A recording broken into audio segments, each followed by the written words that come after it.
Hello and welcome everybody to a mid-February edition of Morning Jim Poetry.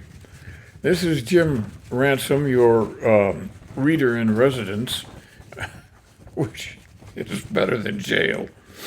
I've been having a lot of fun reading all kinds of poems the last 2 or 3 days to get ready for this program, trying to find just the right ones.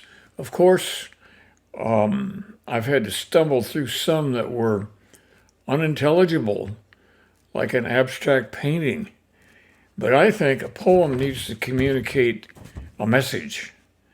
And it could be a word picture. That's a message. And it shouldn't be a different message for each reader.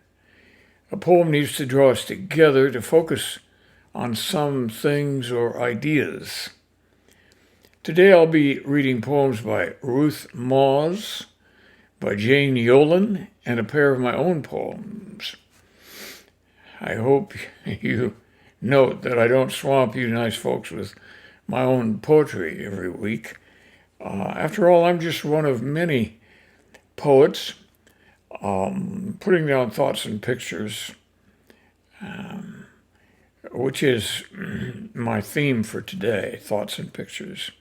The first one is going to be a poem by Jane Yolen, who spends part of the year living in Wayside House, or a house called Wayside in Scotland. And she's a kind of a writer of everything. It says here, in my reference, that she writes children's books, fantasy, fiction, science fiction, poetry, and book reviews, as well as nonfiction. I don't know of any other genres that she could get into. She apparently has won numerous awards for her writing, and her writing, if it's at all like this great poem, is quite good. This poem is called Fat is Not a Fairy Tale. I am thinking of a fairy tale. Cinder Elephant, Sleeping Tubby, Snow White, where the princess is not anorexic, wasp-waisted, flinging herself down the stairs. I am thinking of a fairy tale.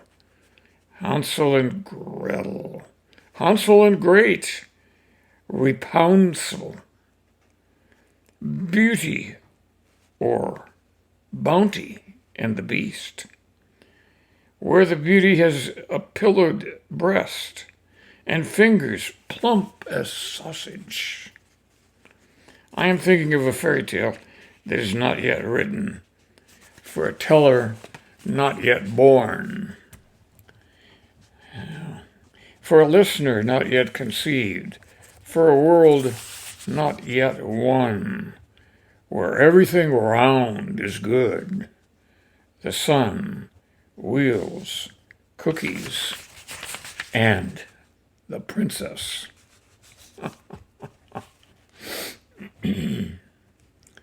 Yeah.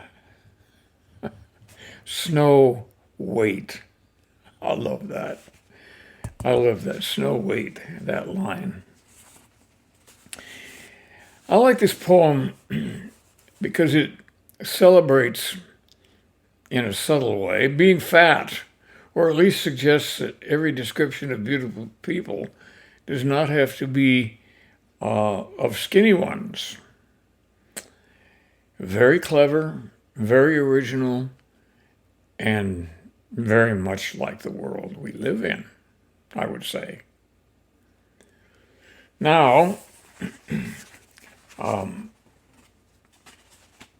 you'll remember Ruth Moss from her book Puzzled, which has recently been published.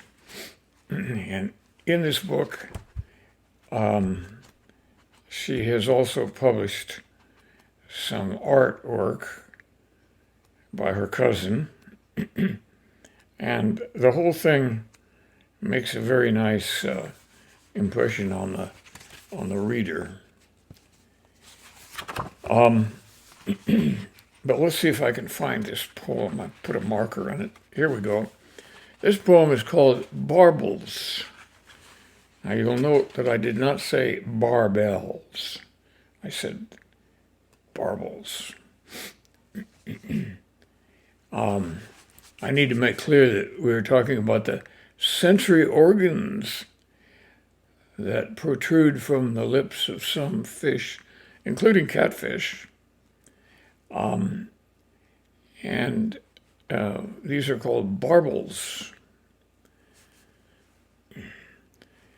When you were a minnow, I was a mallard paddling like hell, eating you for lunch because I could. But the pond was darkled, and you escaped. When you were a loach, I admired your barbels. What diminutive whiskers you have, said Goldilocks. You lived on the bottom, out of my reach. When you were a piranha, I thrashed the other way, afraid you would scarify my flesh. Worse, just as I once tried to lay hold of you, the food chain, the power. An interesting poem, to say the least. And I love the originality of it. A poem about the sensory organs on the lips of fish, the barbels. Who else would have thought of that but Ruth?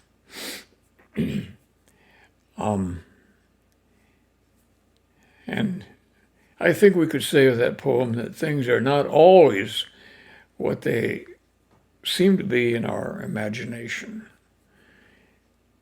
Now then, let's move on to one of my poems.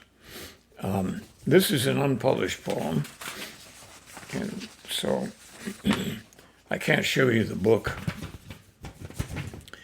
Maybe someday I will be able to, but this one is called Snowflakes. Snowflakes. Floating, lifting, falling, scooting like a hatch of insects over a trout stream. Flakes finally find their way to the surface, instantly disappearing as if entering another dimension. Sun, sputtering through intermittent clouds, lights them on their way. Some freakish flakes appear with long tails, not females, not males, like nothing solid in our view of nature, no flake like any other. Small, intricate images, fluttering in front of my window like fall flies wanting in. The season's first snow, unserious, not accumulating, not melting, not freezing, a premonition of what may and will come. This is winter. This is their home.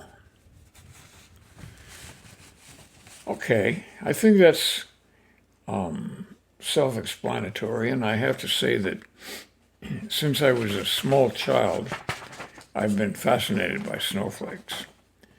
We haven't seen many of them this year, and I'm not sorry for that.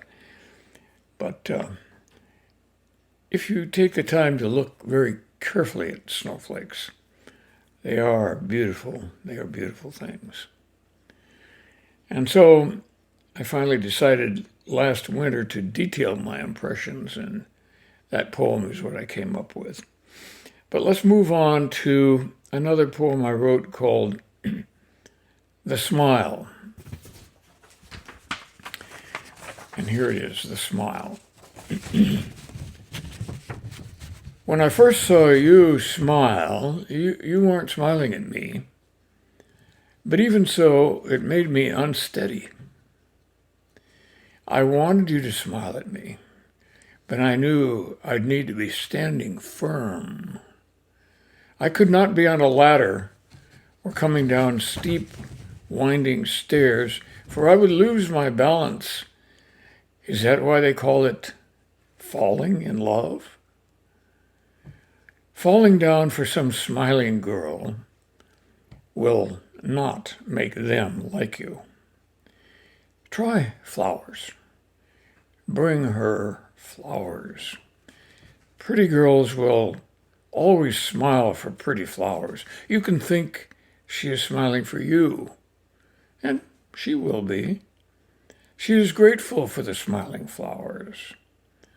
So she will smile for you next, admiring your good taste in flowers.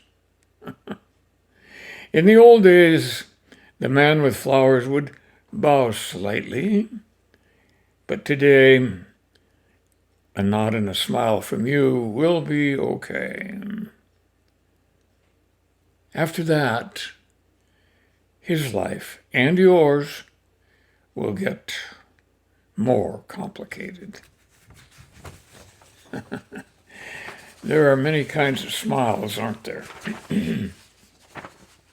Smiles of amazement, smiles of encouragement is when a baby starts walking, smiles of satisfaction and smiles of uncertainty. Women smile more than men, I think. And only women have mastered what has been called the come hither smile, or the smile of uncertain intent. The smile that men always want to see. Smiles, in all their magnificent variety, are the most important messages in human communication. Thank you for being here today for these little poems. I hope you enjoyed them as much as I did. I had to search through a lot of poems for these. And I know you may have chosen some that were different. But I need some fun too, don't I? Bye now, and I'll see you next